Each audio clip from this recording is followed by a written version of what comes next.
Hey, good morning, friends. Mark Holmes here, and as always, thank you guys for watching, commenting, and subscribing to the Joe Boo Sports Report. Without you guys, this literally does not work.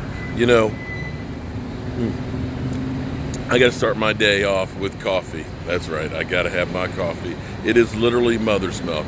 Well, I'm here in Atlanta, site of Super Bowl 53, and behind me there, as the sun gets ready to come up, let's look at the optics here. So if I get out of the picture, you can really look at the panoramic sky here. Fortunately, it's beginning to warm up a little bit here. It's going to be in the upper 40s, I believe, today. So hopefully we'll have some nice weather going into the weekend and things. And the atmosphere is beginning to pick up. Places that I normally park at, CNN parking deck, which has been like $10 a day, no problem, all day long parking. Well, this morning at 6:15 was already packed, and the prices are beginning to escalate as is the norm for Super Bowls. So this is those bittersweet moments for me, of course, because, well, let's face it, I'm a Dallas Cowboy fan. I love my Dallas Cowboys, and I want to be here at a Super Bowl covering the Dallas Cowboys. Now, famously, Michael Irvin, who is the playmaker, a three-time Super Bowl champion, a guy who's a little bit on the edge, but you cannot dispute his passion even now for his beloved Dallas Cowboys. He's been critical of players in the past. You know, you heard him talking about Cole Beasley yesterday, saying that, you know what, Cole Beasley needs to understand his role. There's no way in the world that you deserve more touches than, say, Michael Gallup or Amari Cooper. You got to understand that you have a role to play, and it may not be as big as the other ones. He, of course, has talked about coaching and things like that. And now he's actually talking about our quarterback, Dak Prescott. It says, okay, you got 3 years underneath you now. Now it is time for you to step it up and take it to another level. And I got to be honest, I have to agree wholeheartedly with God. Look at those colors. Look at that. Will you look at? Oh, man. I need to just shut up and let's just look at this for a minute. Wow. Okay. Sometimes I just talk. I just talk too damn much. I just need to just shut up and just look at the beauty around me. But anyway, he's talking about our quarterback and how our quarterback needs to take it up another level. And I wholeheartedly agree, because here's the thing. Actually, let me set my coffee down here. I should have brought out the tripod here, but had to stop off to get gas. They're doing a photo shoot with Lorenzo Alexander, and just didn't want to pay $30 to park for an hour. So I decided to just let them go in and do their thing, and I'll just kind of hang out and go back and pick them up. But he's right that Dak needs to. God, the colors. I keep looking at those colors. Let me just get out of here.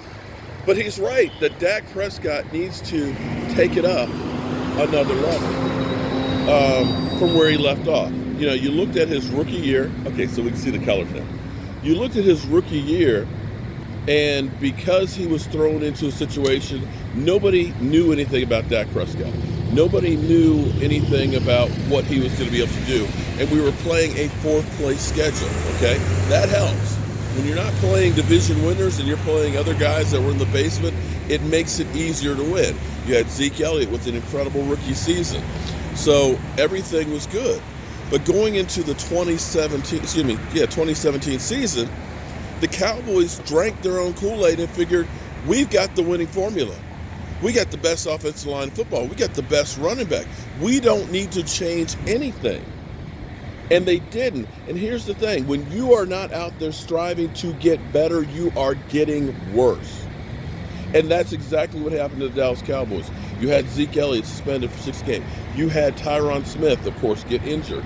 And teams understood what you were doing because it was so predictable, which made it that much harder. Dak Prescott had the sophomore slump. All of these factors went into us going off a cliff, and we had a first place schedule, and teams were gunning for us. So when you put all those factors together, 2017 was the norm of what happens to NFL teams. Fortunately, Dak got out of the slump. Fortunately, we got Amari Cooper. Fortunately, the new guys started to meld together and become a team. But I think what happened is Jason Garrett basically said the same thing that happened after the 2016 season. We're good. We're not making major changes. We're going to go in here. And that's where Stephen Jones basically said, you know what? You're on notice now. You need to play for your job. We need to do things better than what we have done in the past. So that brings us back to Michael Irvin. You know what? Dak, here's what you got to do next year, okay? You got out of the slump. You proved that you're not a one-year wonder like RG3. Now, you need to become an even better passer. You need to be able to throw downfield in those tighter windows. You need to challenge down the field. You need to recognize quicker and develop a security blanket player that when a shit hits the fan and you're getting blitzed, that you can either get the ball out of bounds, incomplete, safe, or find somebody to dump the ball off, or just take off. We can't have the negative plays. And that's what Michael Irvin is basically saying is, we need to see more of you for the Dallas Cowboys to get where we want to be. And that is, quite frankly, Miami next year. The thing that's amazing is how fast time flies.